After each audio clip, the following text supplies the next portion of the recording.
Hi guys, అందరు ఎలా ఉన్నారు? I hope everyone is good. And last video చూసారు కదా, అండ్ కోర్స్ డెసిషన్ ఎలా తీసుకోవాలో చూసాం. అండ్ ఈ వీడియోలో వచ్చేసి ఇంగ్లీష్ టెస్ట్ గురించి తెలుసుకుందాం. అండ్ ఇంగ్లీష్ టెస్ట్ అంటే ఇప్పుడు మనకి 2 టైప్స్ ఆఫ్ టెస్ట్ ఉంటాయి. అండ్ ఫస్ట్ వచ్చేసి only English proficiency test, and ఇంకోటి వచ్చేసి GRE. ఇంగ్లీష్ ప్రొఫిషియన్సీ టెస్ట్ చాలా ఉంటాయి. I mean PTE, IELTS, TOEFL, Duolingo ఇలా చాలా ఉంటాయి. ఏదో ఒకటి మీరు సెలెక్ట్ చేసుకోవచ్చు. అండ్ ఇఫ్ మీరు IELTS ఎగ్జామ్ రాద్దాం అనుకుంటే, IELTS ఎగ్జామ్ ఎలా అంటే most of the US universities and వేరే కంట్రీ యూనివర్సిటీస్ కూడా యాక్సెప్ట్ చేస్తాయి IELTS. అండ్ TOEFL కూడా maximum number of universities accept చేస్తాయి. Duolingo కూడా యాక్సెప్ట్ చేస్తాయి, కానీ తక్కువ కాలేజెస్ యాక్సెప్ట్ చేస్తాయి.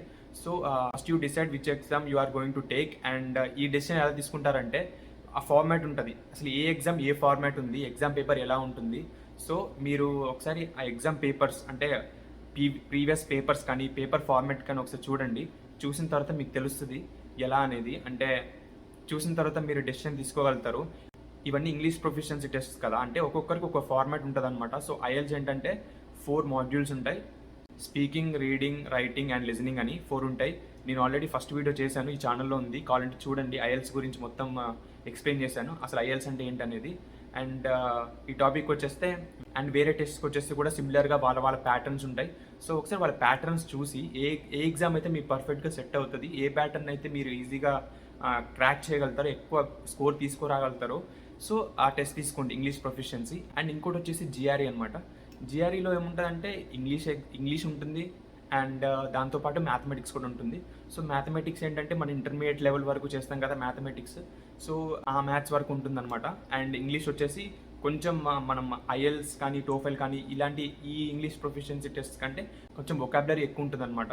సో నేనైతే IELTS ఎగ్జామ్ రాశాను. IELTS ఎగ్జామ్ 9 బ్యాండ్ వరకు ఉంటుంది.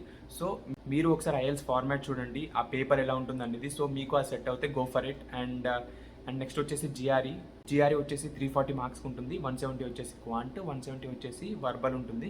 అండ్ క్వాంట్ అంటే తెలిసిందేగా, చెప్పాను, మ్యాథమెటిక్స్ ఉంటుంది. వర్బల్ అంటే ఇంగ్లీష్ ఉంటుంది. అండ్ ఇంగ్లీష్లో కూడా మీరు ఏదైతే IELTS, TOEFL ఇలాంటి వాటిల్లో క్వశ్చన్స్ ఫేస్ చేస్తారో సిమిలర్ టైప్ ఆఫ్ క్వశ్చన్స్ ఉంటాయి. ఏంటంటే కొంచెం తేడా ఏంటంటే వొకాబులరీ కొంచెం హెవీగా ఉంటుంది. సో మీరు వొకాబులరీ నేర్చుకోవాల్సి ఉంటుంది. GREకి కొంచెం ఎక్కువ నేర్చుకోవాలి. సో సెకండ్ స్టెప్ అయితే తెలిసింది కదా, కోర్స్ డిసైడ్ అయిన తర్వాత ఇంగ్లీష్ టెస్ట్ అయితే రాయాలి మీరు. సో మంచి స్కోర్ తెచ్చుకోండి దాంట్లో. సో ఎంత మంచి స్కోర్ వస్తే అంత మంచి యూనివర్సిటీస్కి మీరు ఆపర్చునిటీస్ ఉంటాయి అప్లికేషన్స్ పెట్టుకోవడానికి. ఎందుకంటే యూనివర్సిటీస్కి వాళ్ళ మినిమం రిక్వైర్మెంట్స్ మనం రీచ్ అవ్వాలి. సో ఇఫ్ పాసిబుల్ మీరు ఏం చేయాలంటే, మీరు ఏదన్నా ఒక యూనివర్సిటీ మీరు ఏం చేస్తున్నారు అని అనుకుంటే, ఆ యూనివర్సిటీ యొక్క మినిమం రిక్వైర్మెంట్ ఎంత ఉంది, ఈ స్కోర్ ఎంత రావాలి, సో అలా మీరు సెట్ చేసుకొని ప్రాక్టీస్ టెస్ట్ అనేది కరెక్ట్గా తీసుకొని ప్రాక్టీస్ టెస్ట్లో కన్సిక్యూటివ్గా ప్రతి ప్రాక్టీస్ టెస్ట్లో మినిమం అంతా వచ్చేలాగా ట్రై చేయండి. సో మీరు ఖచ్చితంగా ఎగ్జామ్లో బాగా చేయగలుగుతారు. ఫ్యూచర్లో ఎవరైనా ఇంగ్లీష్ టెస్ట్ ఇలాంటివి తీసుకుందాం అనుకుంటే వాళ్ళకి చాలా హెల్ప్ అవుతుంది ఈ video.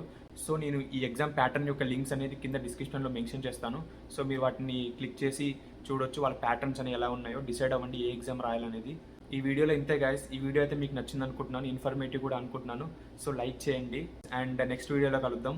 Until then keep smiling.